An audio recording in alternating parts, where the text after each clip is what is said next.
This seminar about birth, death, and the unborn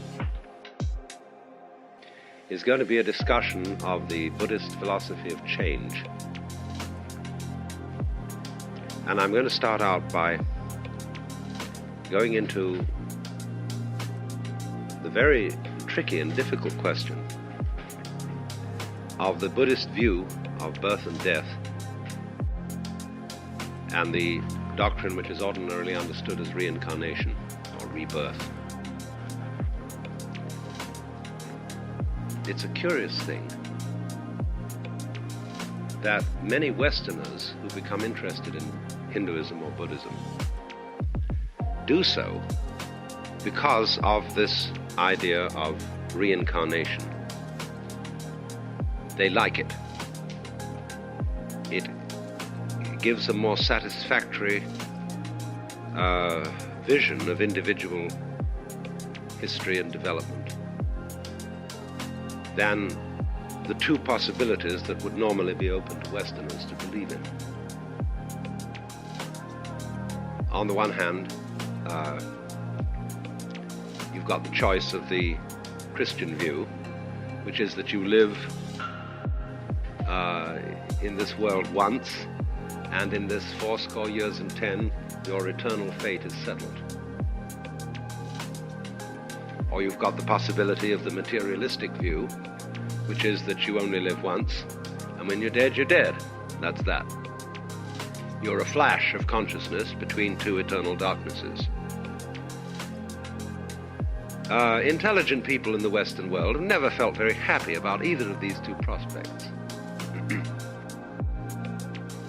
And therefore there's a certain attractiveness about the idea, which seems to be the point of Buddhism and Hinduism, that you are a soul on a pilgrimage, and that from some extremely obscure origin you began as some sort of animalcule, and worked your way up step by step through all sorts of forms of life, and finally you have the privilege of appearing in human form.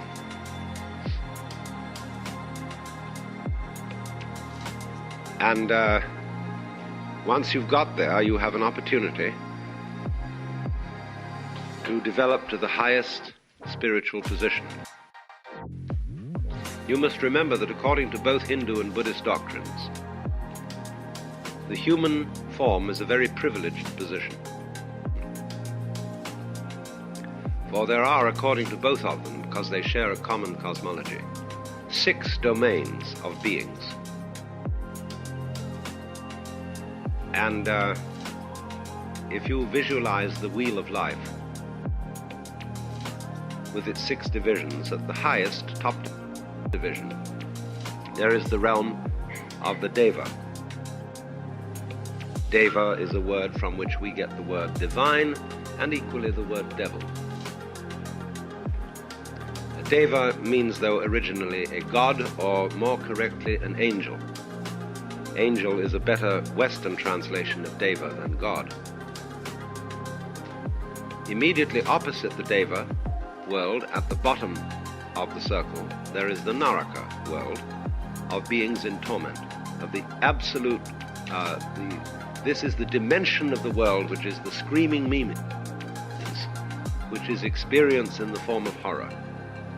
The Deva world is the experience of being in the form of bliss. And between these two poles, there are all kinds of ranges. There are, for example, the Asuras next to the Devas, going clockwise around the wheel. And the Asuras are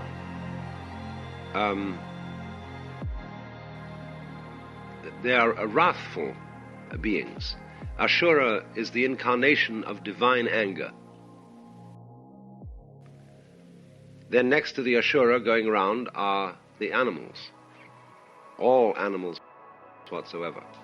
Then again we get to the Naraka at the bottom, the place of the purgatory, we'll call it. Then coming up again, there's the world of the Preta, who are frustrated beings. And they're represented iconographically as having very large bellies and very tiny mouths. That is to say, an immense appetite with very little means of satisfying it. They're a sort of spiritual bottleneck. And then coming up between the pretas and the devas is the world of the humans. And this is understood to represent a sort of middle position. You can be liberated from the human state because the devas are too happy to be liberated. The asuras too furious, the animals too dumb, the narakas too tormented, and the pretas too frustrated. You need not take this as a literal account of various kinds of being in the universe. You can take them simply as a depiction of various states of the human mind, of the moods you can go through.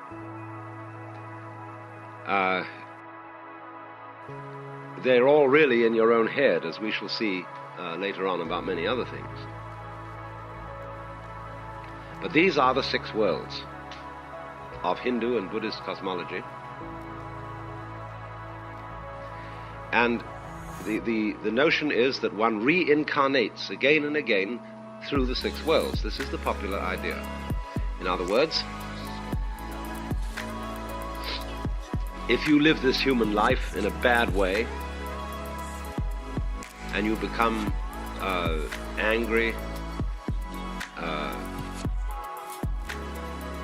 if you devote your life to fury, you'll be reincarnated as an Ashura. If you devote your life to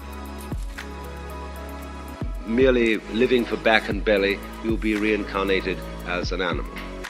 If you are horribly cruel to people and so on, you'll be reincarnated as a naraka, and so on all around. But on the other hand, if you do good things, in the course of your karma, you will be reincarnated in the deva world, or in better and better situations in the human world.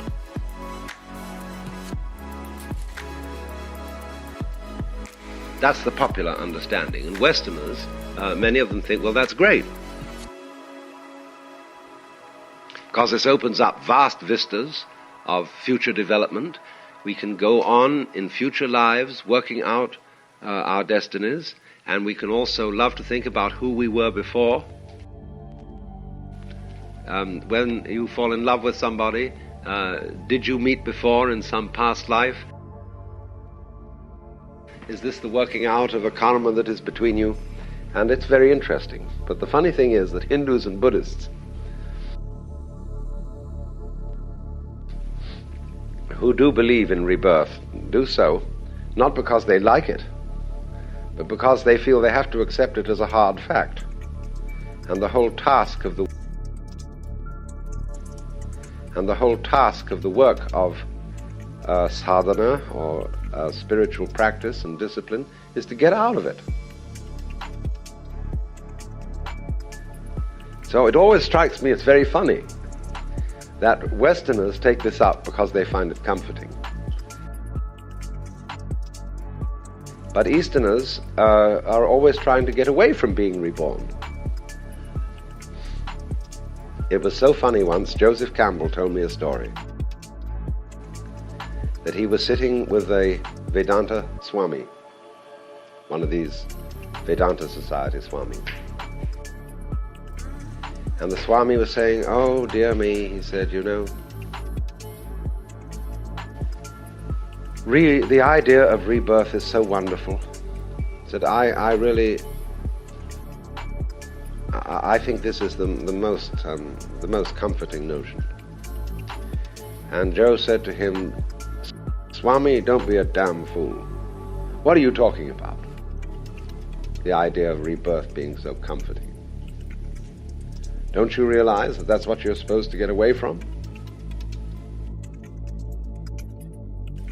And the Swami suddenly jumped and said, oh yes, of course.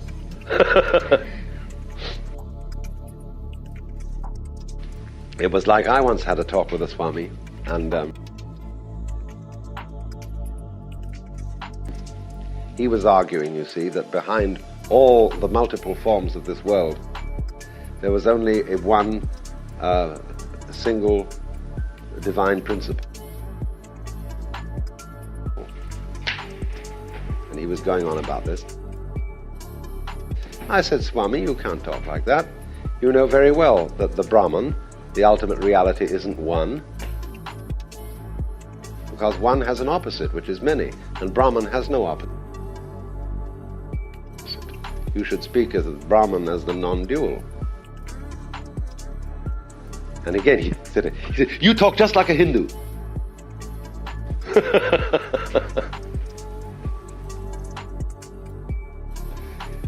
They're funny, you see, because these Swamis have accepted an enormous amount of Western feeling. And the British were responsible for that, for occupying India so long and perverting its traditions.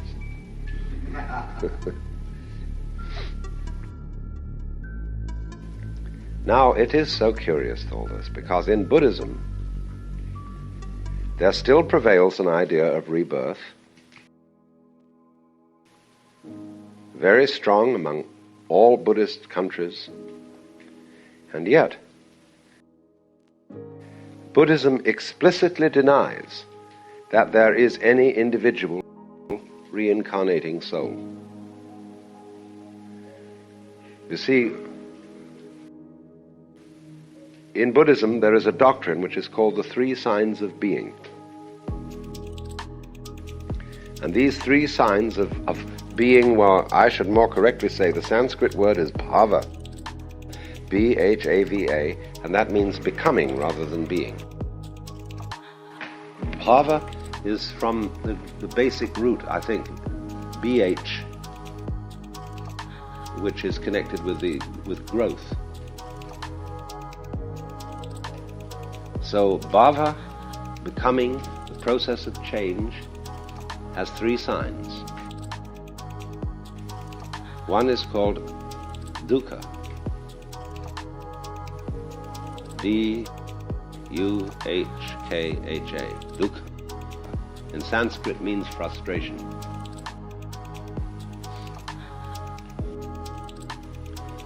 Sometimes translated suffering. But I think frustration is a more general word, which is perhaps better. Its dukkha is the opposite of sukha. Sukha means sweet. Dukkha perhaps means sour. But in the way it's used, it means frustration as a basic characteristic of living beings. Because for some reason or other, life is always eventually frustrating. You desire more than you can ever get. You overreach the possibilities.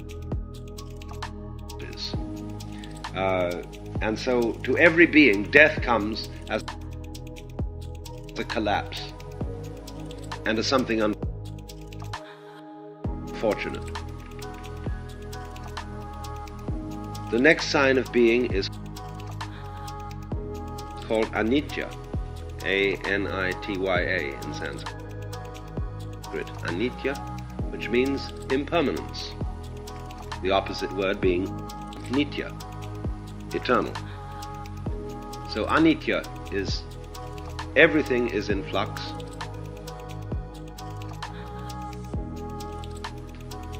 And finally, anatman, A-N-A-T-M-A-N, anatman, which means that nothing has its own soul.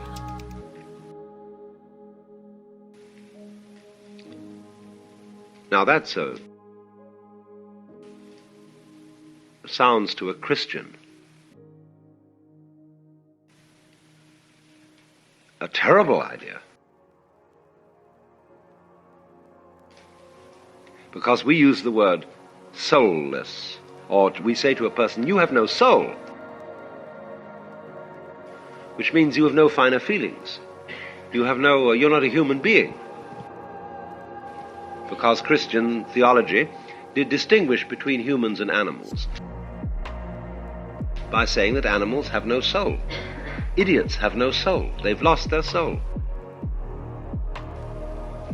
But you can see at once that there is a complete difference of the meaning. To translate Atman as soul is ridiculous.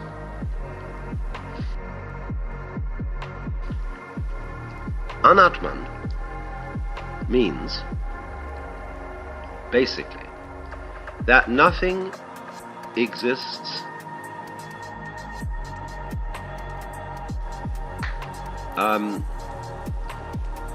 well, there's another word in Sanskrit you have to know, svabhava, S-V-A, that means oneself or one's own, same as the Latin suus, because the V becomes the U. Sva, bhava, bhava, becoming again, your own becoming, or sometimes it's called your own nature or self-nature. And so what it is saying is that that nothing has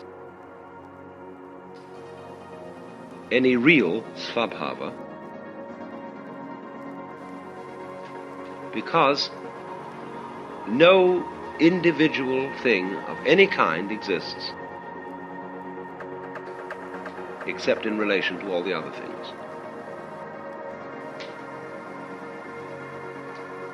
In other words, you are what you are only because of your relationships to everything else. And therefore the whole universe is a system of interdependence. It's just as if, for example, you were to stand two sticks on the ground and lean them against each other, and they will stand up and form an inverted V. Because they lean on each other. And this is an old thing that they teach children in Japan. That these sticks leaning against each other form the Chinese character for man. And they say, therefore, man cannot exist unless we support each other. This is the basis, therefore, of brotherhood and of good social relationships. But underneath that is the far more profound idea that the universe coheres by everything depending on everything else. And therefore nothing exists alone. Nothing exists in its own right. And that's what Anatman means. You do not have an indestructible, immortal soul which is just plain you forever and ever and ever, and is independent of there being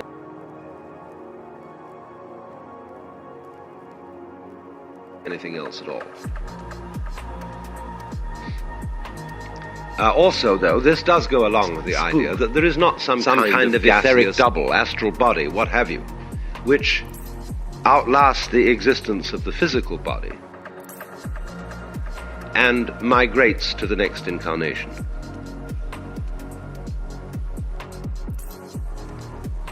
So it has always been a puzzle for Buddhist philosophers to explain how they can at once believe in reincarnation and at the same time deny the existence of an individual spook which is independent of the physical frame. And the most subtle discussions in all Buddhist literature range around this puzzle. The most important text of early Buddhism is a book called The Questions of King Milinda. This is the Greek Menander. He is a king in the succession of Alexander the Great, who ruled in Alexander's Eastern Empire and had long conversations with the Buddhist sage by the name of Nagasena. And Nagasena tries to explain to the king how there can be rebirth without anyone who is being reborn.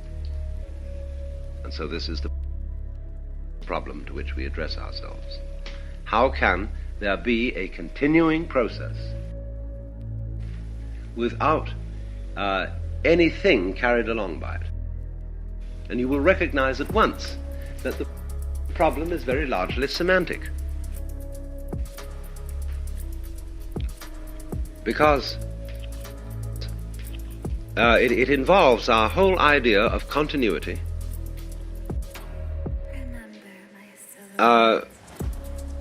What, for example, do you mean by a wave? When you throw a stone into the water, and from the plop point where the stone goes in, a whole lot of rings emerge. And they are waves, and they go out. And you can, as it were, look at one of them and follow it. And you say, I am watching a wave. But what is a wave? You know very well that the water itself, no volume of water, no specific volume of water is moving outwards from the place where you drop the pebble.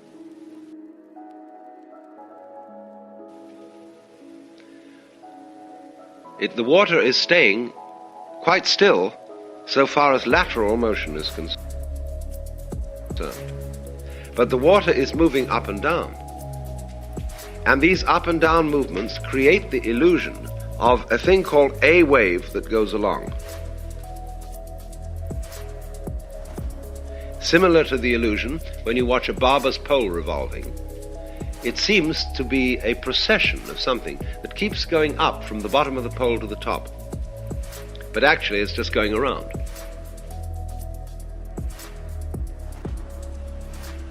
Now that appearance of something moving when there is actually the only thing that is going outwards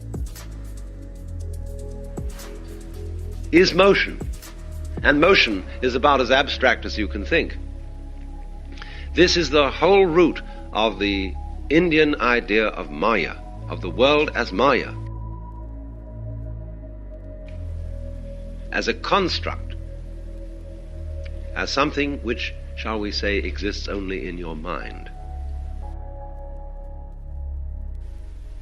Only we shall have to be very careful what we mean by that. And I'm going to come to that later on in the seminar.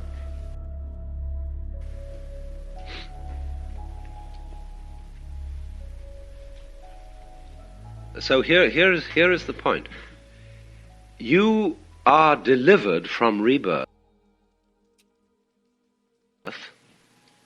this being the purpose of the spiritual disciplines of Hinduism and Buddhism. As soon as you are relieved of the illusion that something is going on, continuity, this after this, after this, after this, all linking up together into a chain.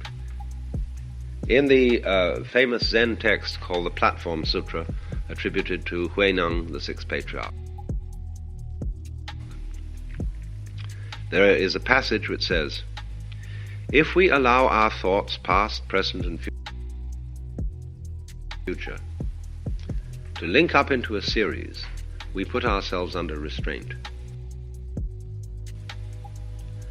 But on the other hand, if we just see that they are not there is just this thought, and then this thought, and then this thought, you are liberated.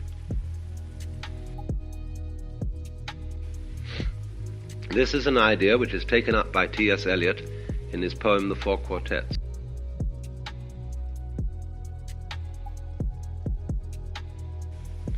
Where you come to the passage where he says that you're getting on a train.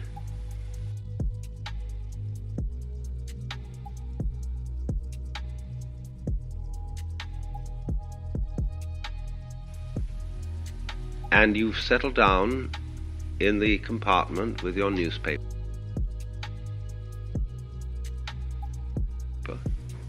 And you're going on a journey. But the one who arrives at the destination will not be the same person who left the platform in the beginning. Because you who sit here now are not the same as the people who came in at the door a little while ago. Just in exactly the same way as the flame of a candle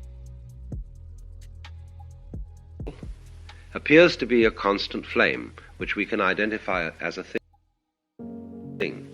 But as a matter of fact, it is a stream of hot energy.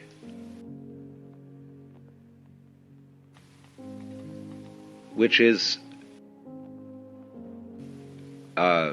whatever particles, whatever gaseous molecules are here are going like this the whole time, flowing upwards and disappearing. The flame is converting the candle wax into gas. And in exactly the same way as we can see that the flame has an identity. We say it is a flame. We have a noun for it. Where actually it is a process. It is flaming. And so in just precisely that way, every human being is a process. Just as the flame is the conversion of wax into gas, so you and I are the conversion of air and water and light and beefsteak and milk into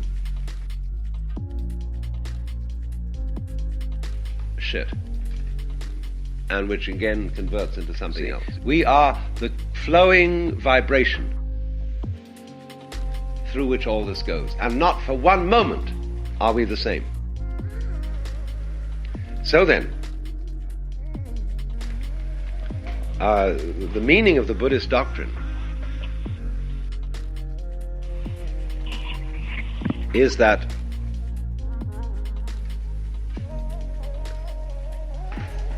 you who live today are never going to die. Because the one that's going to die will not be the you that's here now. And likewise, the one that's here now was never born. It goes like this. It is explained by Dogen, who was a most fabulous Zen philosopher living around 1200 AD, when he said,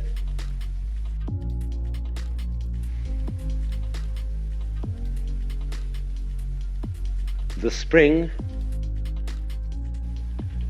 does not become the summer, and the summer does not become the autumn. No one would say that spring becomes the summer. There is spring, and then there is summer.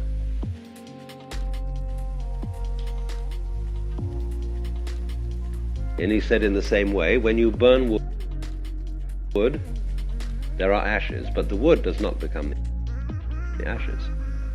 There is wood, and then there is ashes. Each is, as it were, sufficient to itself. There are, as it were, so steps. It's like vibrations, wave crests, you see, where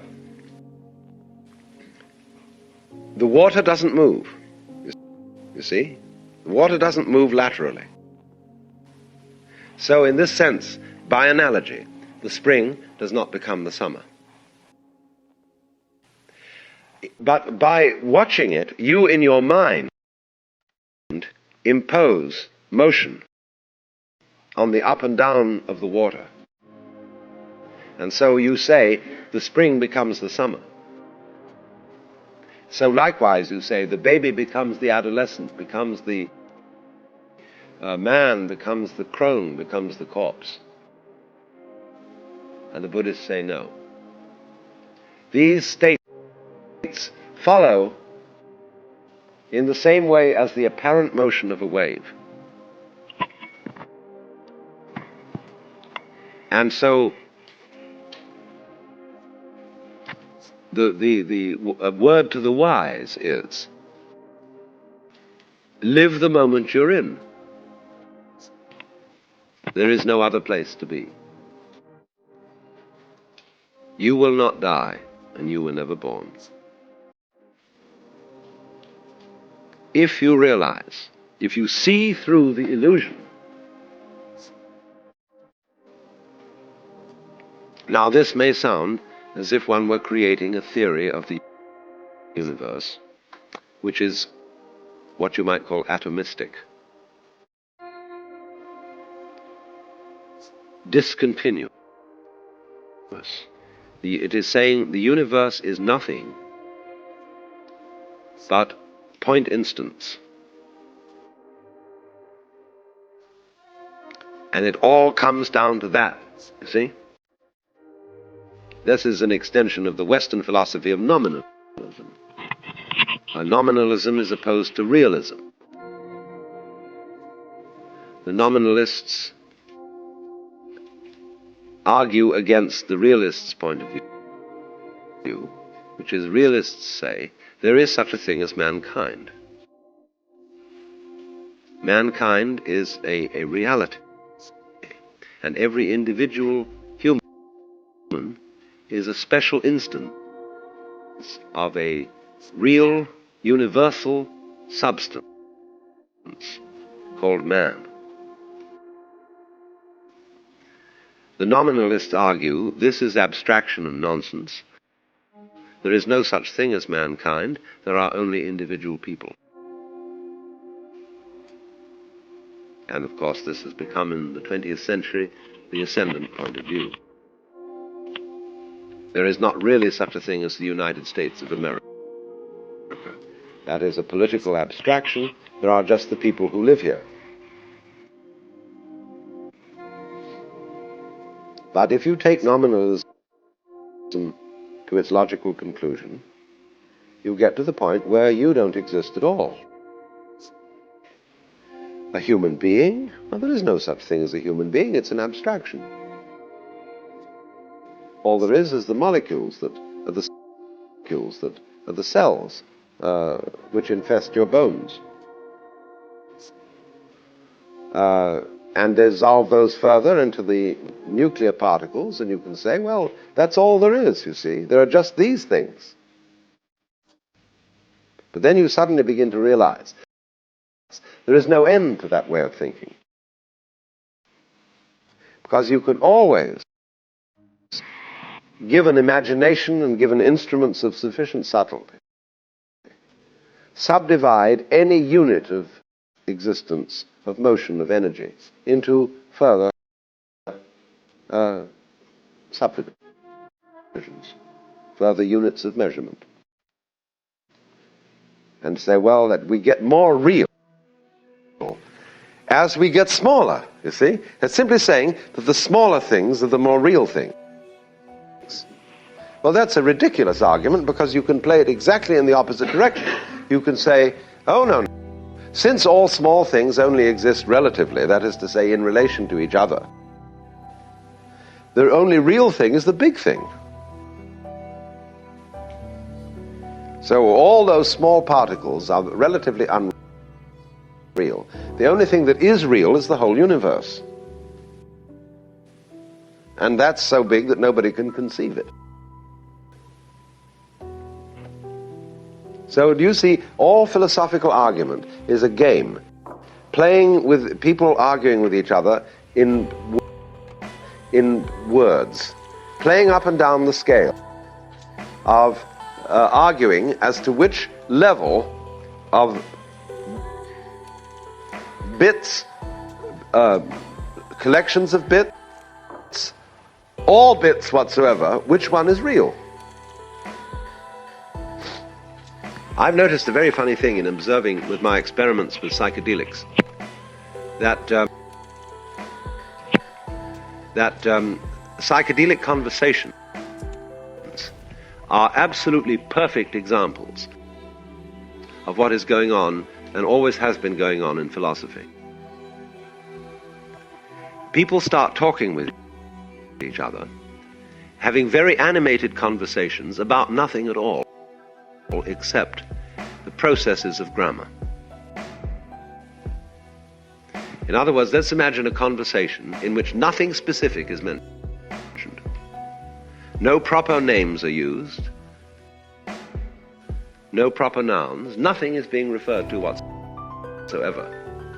But all the words that indicate more or less dimensions of quality, dimensions of quantity, all the operative words, say words like to be, to grow, to diminish, to expand, to contract. All these are operant words, which can be used with reference to all kinds of specifics. But they get into conversations where all specifics are dropped out and only operant words are used. And they dance with each other by using these kinds of words. And philosophers are doing exactly the same thing. Philosophy is an intellectual dance of a game that we play, just like it might be Go, or it might be chess, or checkers, or poker, where we take these abstractions, the set of cards, 52 to the deck, and we play numbers and orders against each other, see?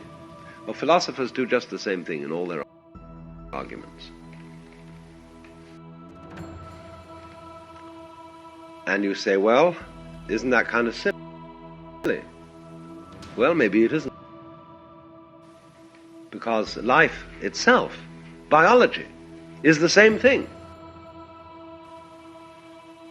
We have all these species that eat each other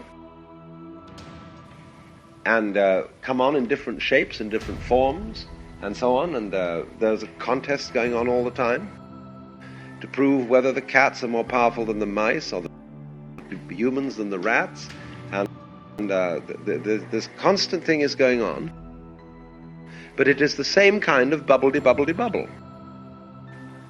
Only it takes, instead of such a simple word as bubble, which is a vibration in the air, it comes on as a mouse. And a mouse is a very complicated way of saying bubble.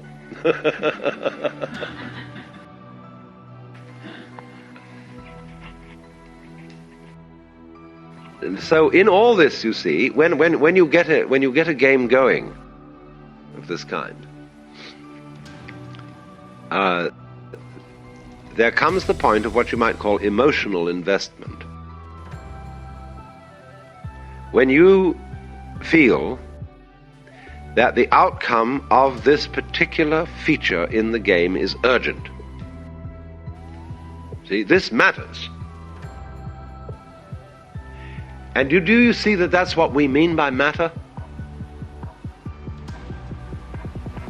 The word matter, meaning something substantial, something material, also means important. It matters. And it's up to you what you think matters. We teach our children what matters, what's important for them to learn. And we teach them basically that it's important to live. You must go on. That's terribly important.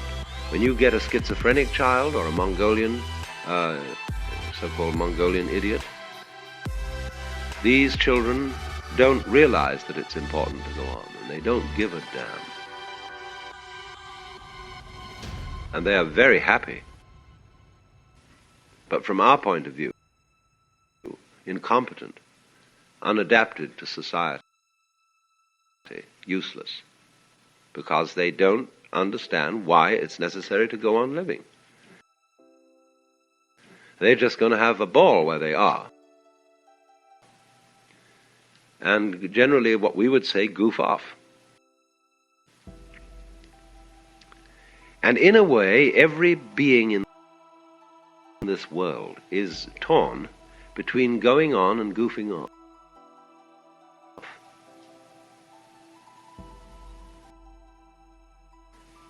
We feel that's the basis of our distinction between work and play. Play is everybody needs some time to goof off. But they must go back to work, because you've got to farm and fish and manufacture and produce so that you can go on. But when you see you have this terrifying urgency to go on, and feel you must, this is important, this matters, we screen out of our consciousness the fact that this is our own volition and our own game, because we are captivated by the illusion of the necessity and the importance of going on, to keep other people going on, to keep children going on, to keep this thing. And the difficulty is that as we become disturbed and anxious about it, it's more difficult to keep the game going. In proportion as we are frightfully concerned to survive, we start fighting other people. We start clobbering our neighbors who are stealing our crops, and whatever it is, all the old fights start. And it is these fights which, more than anything else, at the moment, you see, are endangering the entire human project. But all based fundamentally on the illusion that it's utterly important that we survive.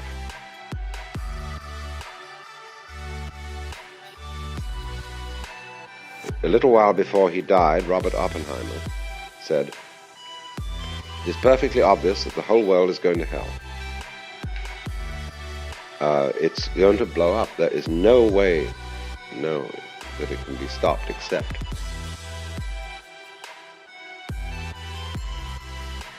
that we don't try to stop it happening."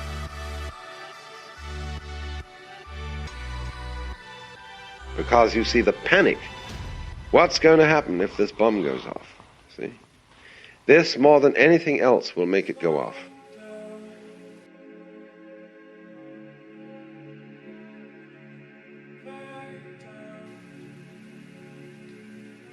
Because it's like a person who's looking down over a precipice and starts to get unreasonable.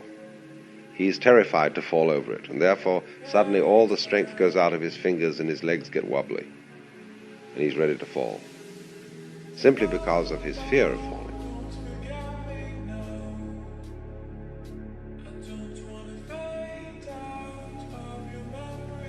But you see, in all this, what underlies is the illusion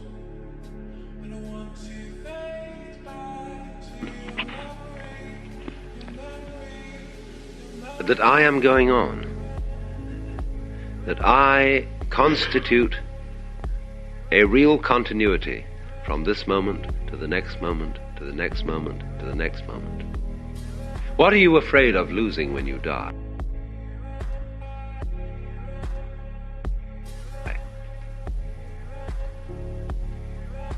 Why? All the capital you've acquired during your life, the experiences, the friends, the status,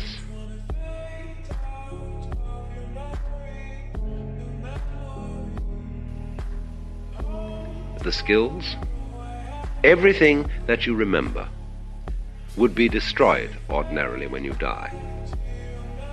And that's what, in other words, we are afraid of losing the past.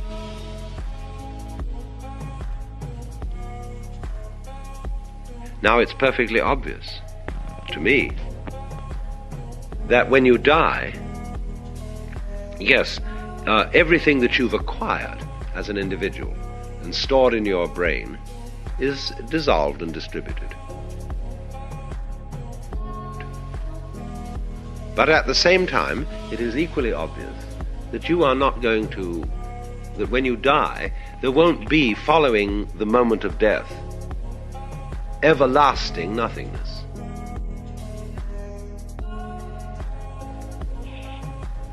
That would be as ridiculous as to suppose that you went immediately to heaven and joined the saints and angels.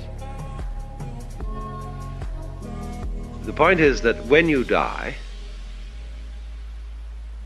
you're always reborn de novo. De novo. That is to say, just as you were before. When you came into this world,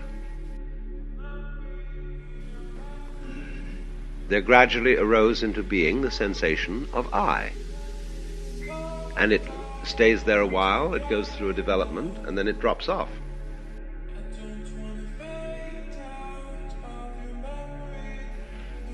But all the time, everywhere, there are other I's starting up.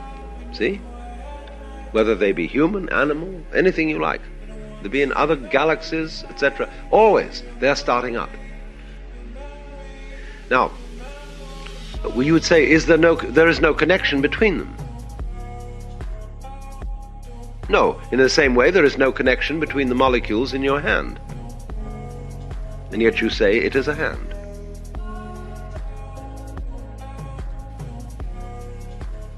But if you look at it under a powerful enough microscope, the molecules in your hand are miles apart.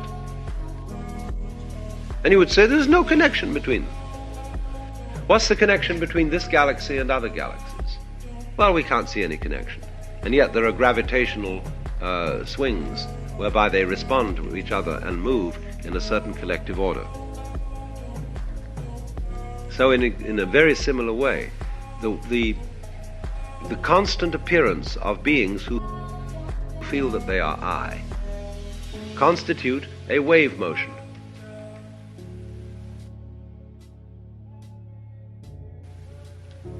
And they may be considered individually. See, what we're doing in this is not setting down a doctrine, but it is doing an exercise in perception. You can see it either way. You can see yourself, in other words, as existing only now. That's the only you there is. The alternative to that, logically, is to see yourself as everything.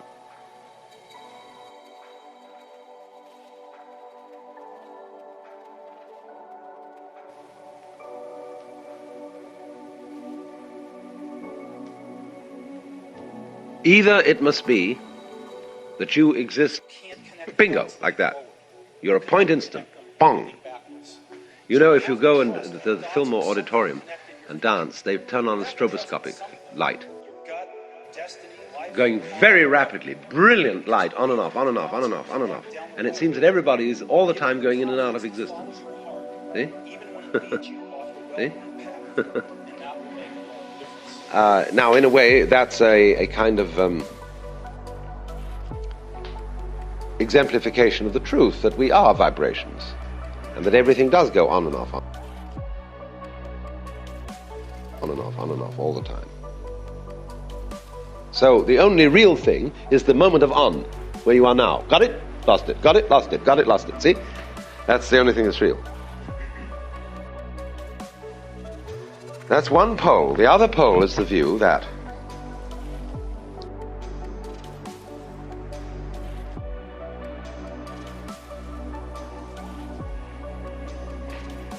all these on and offs, just like the molecules in your hand, constitute a continuous reality. But if you follow that line, you've got to add up not to just what you are at this moment. You're going to add up to the whole universe through the entire span of its existence in space and time. Any middle position you take between these things is arbitrary. Your work is going to fill a large part of your life. Say, okay, I'm going to be so much. Satisfied is to do what you believe is great work. I'm going to call myself this particular human being who lives for such and such a time.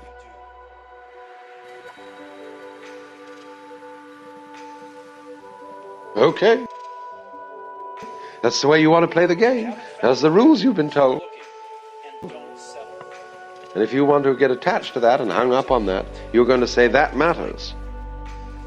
And so you feel material. And like any great relationship, it just gets better and better. So keep looking. And the Buddhist idea is simply saying, Don't settle. don't get hung up on what is called in Sanskrit, drishti. Drishti means a view.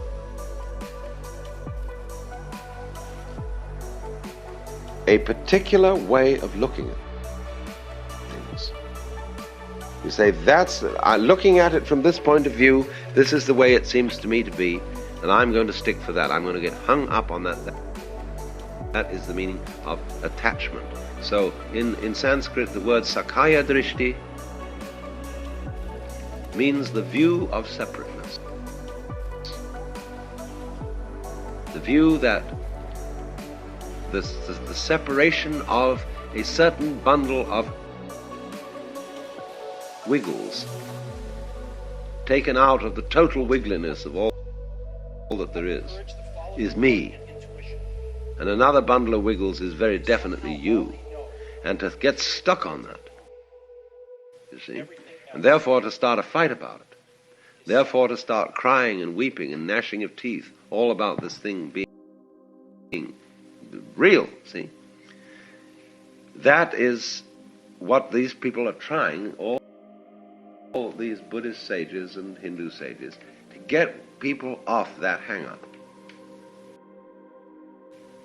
And say, wake up, wake up, wake up.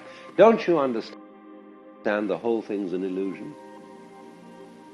Not that this is a word to put it down and say that it's horrible or bad. If you could see that the whole thing is an illusion, you'd be happy as a lark. And life would be lived much more joyously by everybody. We would dance together and give things away and stop fighting. See, if we really saw it was an illusion, we'd all be happy in our big dream.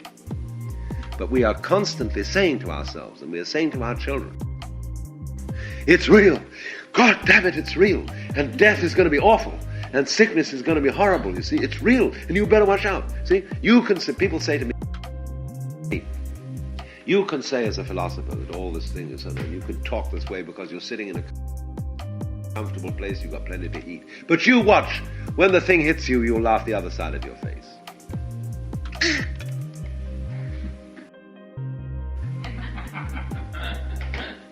Well, I don't give a damn. When it happens, it'll happen. But it's not happening now. And what I'll do when it does happen is the sufficient unto the day is the trouble thereof. As if you let yourself be free to react as nature dictates when catastrophe falls,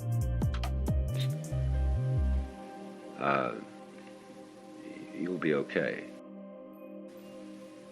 But if you go through your whole life standing in a state of preparation for catastrophe, and you know what's going to happen,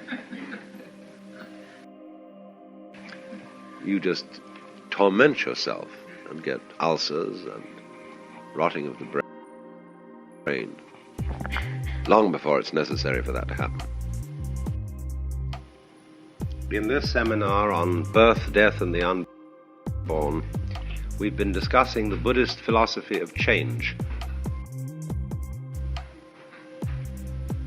of life as a flowing, dynamic pattern process, which is essentially immaterial because it isn't anything you can grasp. We use the word substance, we use the word solid, we use the word for something you can catch hold of or stand on or rely on or cling to. And the basis of the Buddhist philosophy of change is that there is nothing of the kind. There is nothing to hang on to, nothing to rely on, nothing to cling to. But when we say, you see, something matters, the word has a double meaning in that it means that it's substantial and that it's important. And so we are brought up from birth to play the game of life in a certain way. There are certain things we are told by adults who were told by their adults who were told by their adults that these things matter. And one of the fundamental things that matters is that you go on living. And so everybody is tremendously concerned with the things that matter, that they've been taught to value. And because these things actually don't matter, that is to say, because they're not substantial, but they're all a flowing pattern, as I illustrated, a flame seems to be a substantial object that's there, and it could burn you, and you can watch it for a long time. Actually, it's a stream of hot gas. And so, likewise, the human organism is a stream of energy. It's never the same for 2 seconds. Only we've been taught to watch that thing and to cherish it and value it, and it matters, damn it. And yet it's going to wear out, and yet it's going to get sick, and yet it's going to die. So everybody is involved in playing the game of life in a way that goes beyond play and becomes deadly serious. And as a result, the whole of existence is lived in a state of constant frustration, because you are trying all the time to hold together and to preserve something which in the long run can't be preserved at all. And therefore, in response to this cry of pain, which everybody puts up as a result of being in this situation, of trying to hold on to things, the wisdom of the various ways of liberation, be they Hindu, Buddhist, or whatever, is saying to everybody, look now, cool it. Wake up, see what the scene is. This is the kind of thing that's going on, and you are not a captive in a trap. You're not just some mere little measly being that somehow or other was brought into an insane universe. But you are what the thing is. You are not the victim. You are the system. Only you have identified yourself with a one wave in it.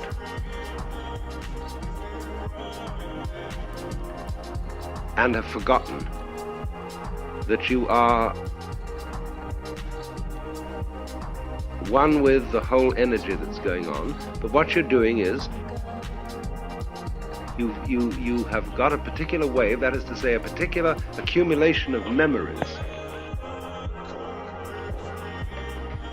of associations, of skills, of things that you've learned, and you don't want to let go of them, because you found in that accumulation of memories, which you call yourself, an identity.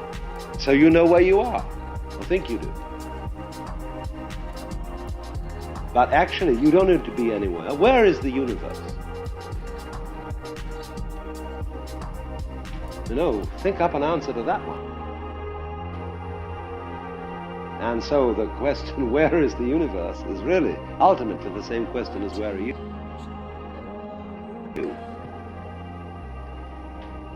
So what this is saying is, look, let go. It's all right to play the game, be involved,